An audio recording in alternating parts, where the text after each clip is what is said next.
How many of you want to make an impact across the world? Raise your hand. I choose not to be a victim. Time is so precious. I've always embraced my autism. I can go on and live my life the way I want. My life now is without We are more substance. influential than we think we are. 1, 2, 3. Roar! That is by far the best roar I've ever had doing that. Sit down. That was awesome.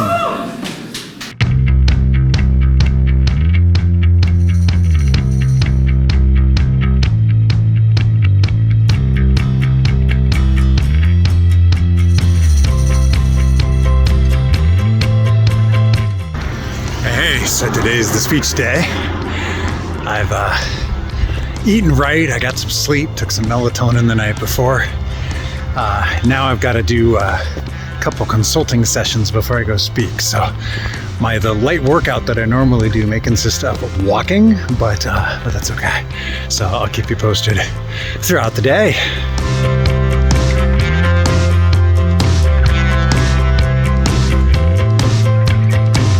Just a point, on days like this, I get really busy. I did spend about 20 minutes meditating. It's really important to stay in the moment, because if you're distracted all day thinking about the speech or what's going to come next, then it's hard to focus when the time actually comes. So stay in the moment throughout the day, so your brain is already practiced and used to staying in the moment. Don't worry about the speech. If you did your prep work, you're going to be fine. Just take the moment day by day. Well, moment by moment. You know what I mean.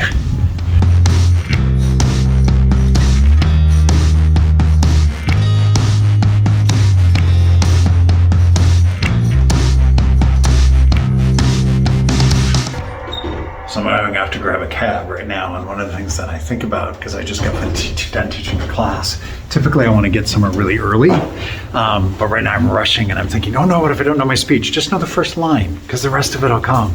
So I'm going to grab a cab, I'll be right back.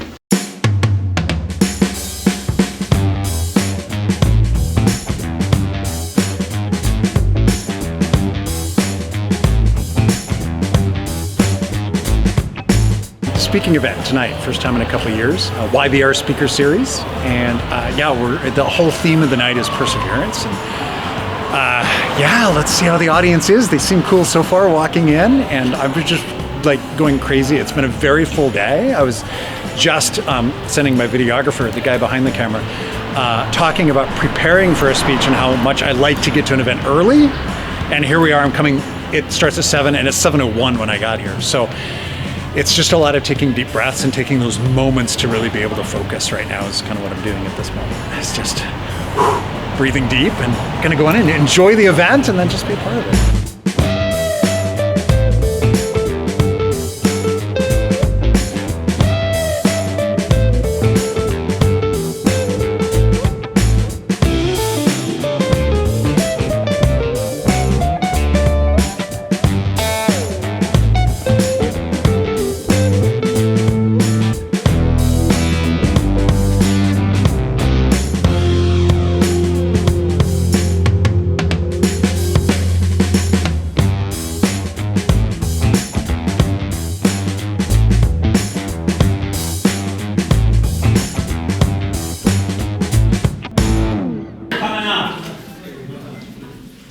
International speaker, coach, top 10 speaking coach 2020-2022, expert at storytelling, story amplifying,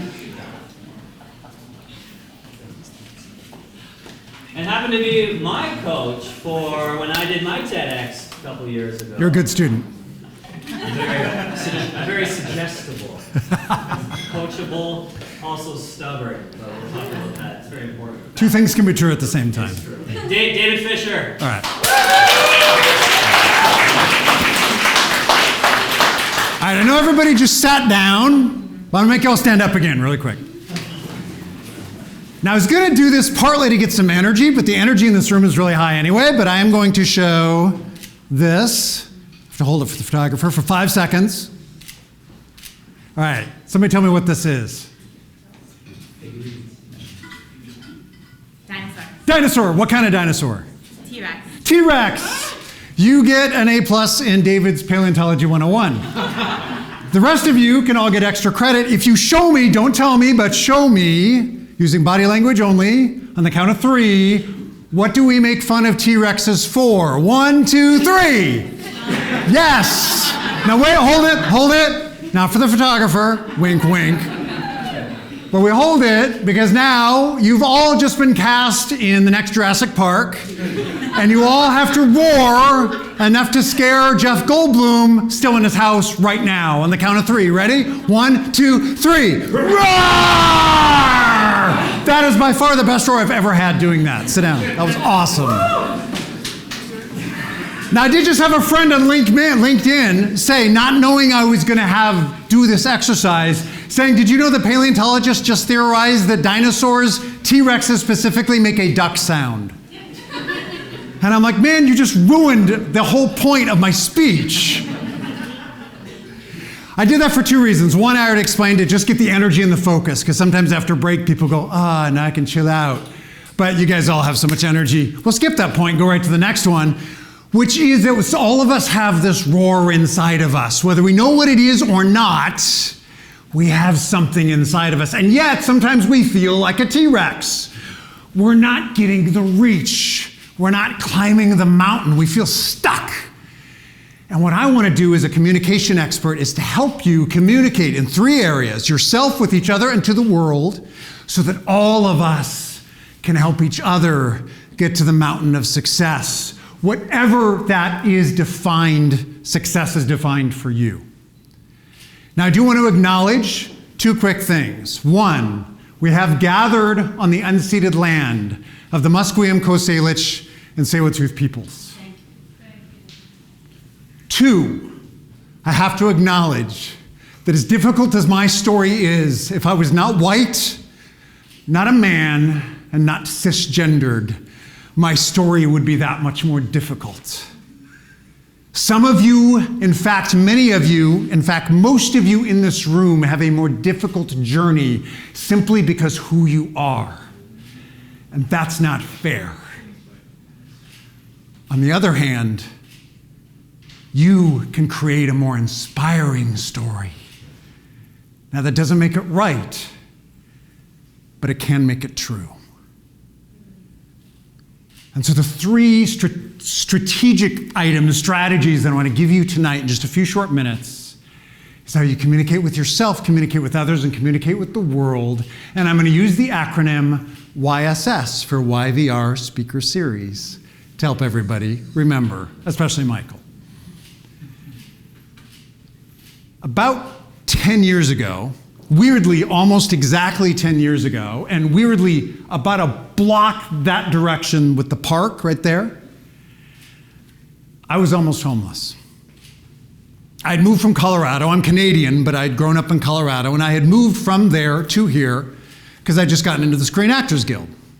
My mom had moved up here a year prior to that, and I was like, this is home, man. I can pursue an acting career, and Vancouver is a really beautiful place to be. I felt this was a thin place. This was a place where I felt connected to myself. And then I'd lined up a job, 6 figures a year, and they'll support my acting career. How many of you have heard the phrase, it's too good to be true? Yeah, it was. The job fell through. And how many of you guys know that Vancouver, I don't know if you guys know this, it's an expensive place to live? Sadly, that's probably the funniest thing I'll share all night.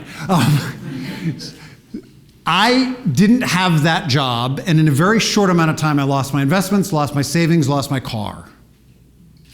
I was scrounging through the couch cushions trying to find loose change. And just right over here, I walked by a homeless guy at a cup like this, asking for money. For the first time in my life, I felt the weight of oppressive poverty come down on me. If it wasn't for my mom on a pension in Vancouver paying my rent, I'd be homeless. And I identified with that homeless person like I never had before. I saw him and I saw my future. And that's weird. I took 2 steps past him, feeling sorry for myself, and I had this weird thought. Nobody's coming. Nobody's coming to rescue you. So what are you going to do about it? And that brings me to my first strategy. Yield. Yield kind of has three meanings. One is like to give up. I yield in a fight, like in the movies, like, do you yield? No! Right. Yes, I had to yield my anger. I had to give up on my anger and my self-doubt and my depression and my anxiety. Now, did that happen overnight? Absolutely not, but it's the first time I actually asked the question.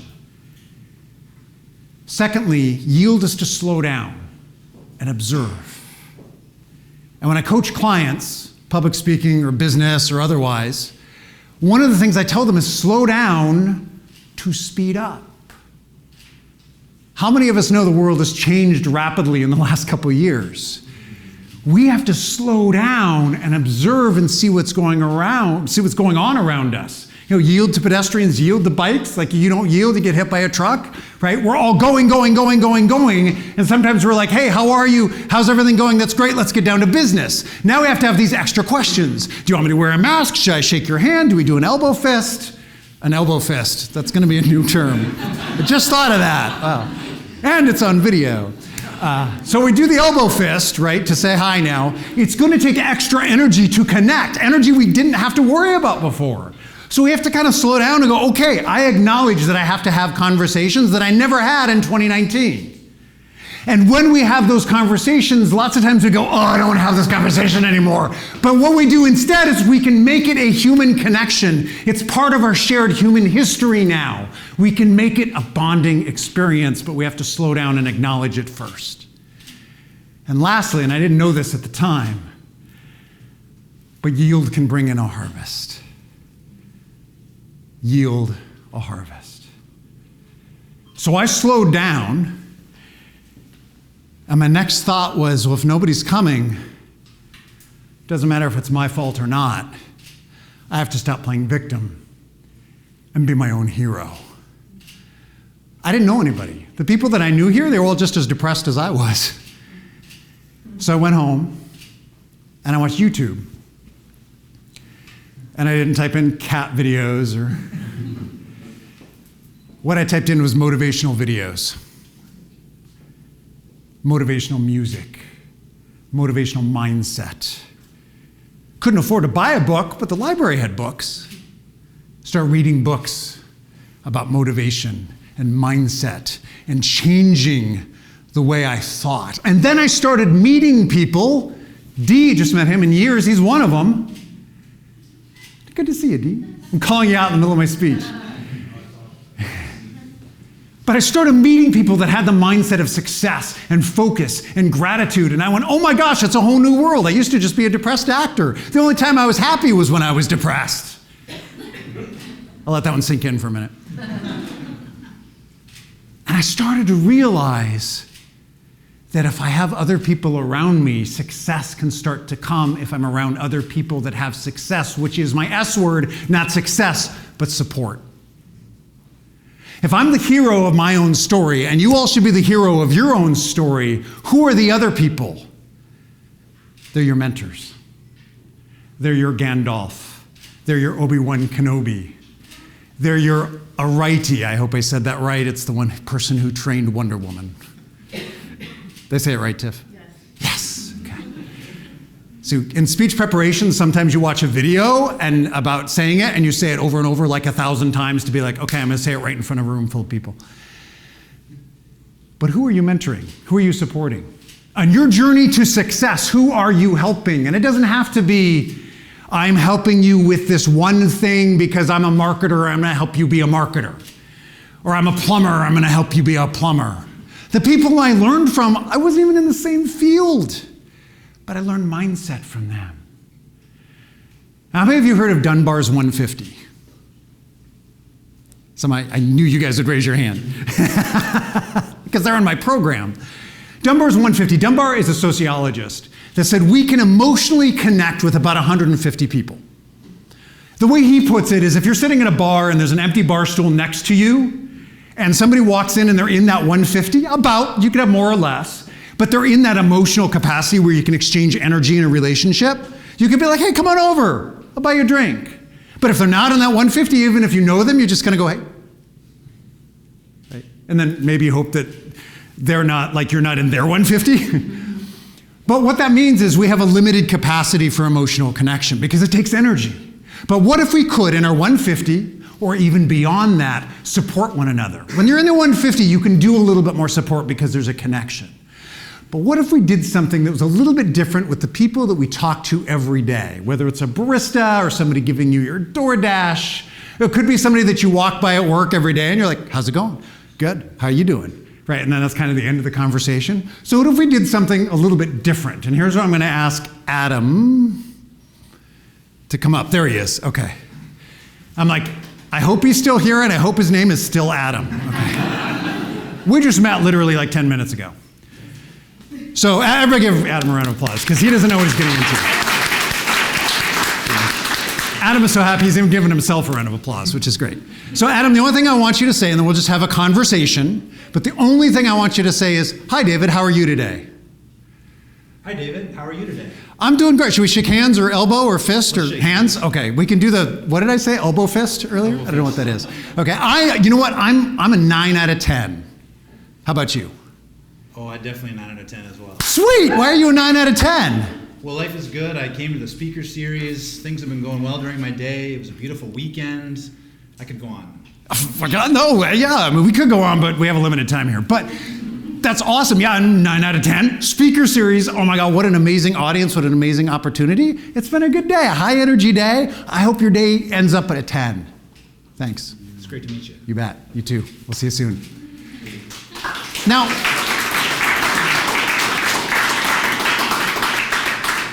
Joe Cohen, in his book, The Power of Strangers, has a quote. He says, break the script. So instead of saying, hi Adam, how are you? I'm good, how are you? Nice weather. Yeah, it's nice. See you later.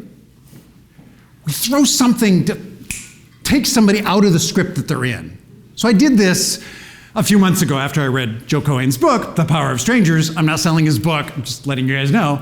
But I walked in and it was an empty restaurant. I'd already ordered to go, so I was just going to pick up my to-go order. And she said, hi, how are you? And I said, I'm an 8 out of 10, how are you? And she went, she's like, well, I never heard, I talked to 20 people today or 100 people today, none of them said that. They were just like, good, how are you? She goes, I'm a 9 out of 10. I'm like, what makes you a 9? She goes, shift's almost over, it's been a good day. Why are you only an 8? Because I'm really hungry. You'll be a 10 after you have this meal. And I'm like, hey, I said, I'm going to taste it first, but it smells good so far. And I left, and she's like, next time I see you, you'll be a 10. And I said, we'll see. I haven't seen her in 6 months. I don't know. I haven't been back to the restaurant. The food was fine. It's just not my neighborhood. But when I come back, if she's there and I go, I'm a 10 out of 10, she's going to be like, I remember you. Why? Because I broke the script. How can we do little things like this to support each other? Through a pandemic, when baristas are risking their lives to give you your latte, what can we do to give them a little bit of levity in their step? Make them smile. How do you think she's going to treat the next customer? Yeah. Be an 8 out of 10. Be a 9 out of 10. Be a 2 out of 10. Although maybe you want to, depending on who you're talking to, maybe you don't want to tell your taxi cab driver, I'm a 1 out of 10, man. I took a cab here and he's like, oh my gosh, somebody threw up while I was driving 60 miles an hour down the highway and she opened the door. And I'm like, you're driving 60 miles an hour and she opens the door to throw up. And he's like, I had to stop in the middle of the highway. Well, the reason why we even had that conversation, because I did a little bit more than going, I'm good, how are you? How do you like being a cab driver? Well, let me tell you, blah, blah, blah, blah, blah, blah, blah, right? Have a little bit, take a little bit of extra energy. I know it's hard because we have the COVID thing and we have distancing, we have masks and we have Zoom, right? But if we take a little bit of extra energy, we connect better. Which leads me to my last point. And it's a little bit, well, it is. It's the hero's journey. Here's you, here's COVID, crisis, battle, mentors. What happens on the other side? The new you comes out. The new Wonder Woman, the new Luke Skywalker, whoever would pick your hero, it comes out. And the last word is Sabonya, which I think I said it right. Now I just had a mental gap.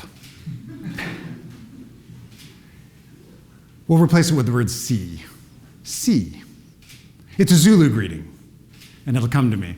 But it's a Zulu greeting, and it means I see you. And the response is Yebe Sabonya. There we go. Yes, okay, got it. Yes, did I say it right? Okay, I'm gonna close. It means when I say I see you, the response is I see you seeing me. This is how we can see the world. What if we saw the world that way? You know what the translation of that actually is? We're connected. I value your humanity. There's no masks between us. This is a safe space that we hold. And in spite of our differences, in spite of the roads and obstacles we've gone on to get to this mountain of success, we're connected. The Celtics called it a thin place when you're connected to what they called God. We can call whatever. But it's a thin place where you're connected with yourself and connected with others. What if we had that attitude of, I see you, when we talk to a barista, when we talk to our business partner, or a family member? What if we saw each other that way when we're in conflict? Do we talk to our competition like that? How can we say, I see you in the back of our head that can literally change somebody's vibration? And here's what's cool, and I'll end with this. Nicholas Christakis, who's another sociologist, says that we're all impacted, or we can all have 3 degrees of influence. Which means that if I'm really nice to Hector, I make Hector's day a little better. And Hector goes and he talks to his friend and his friend's friend. My treatment of Hector has influenced his friend's friend's friend. Sociologically proven.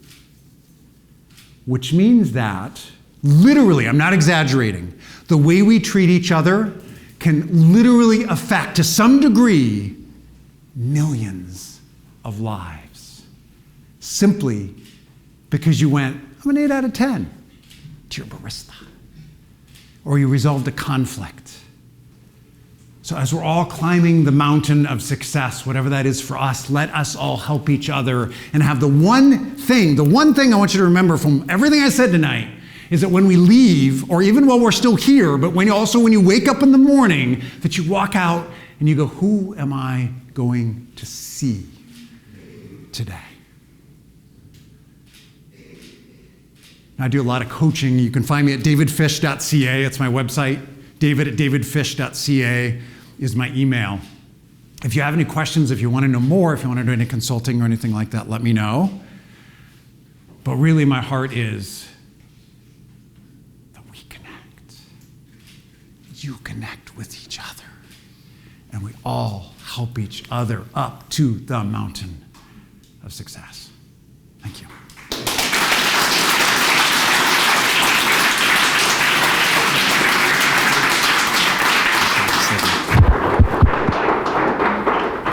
So good. Thank you.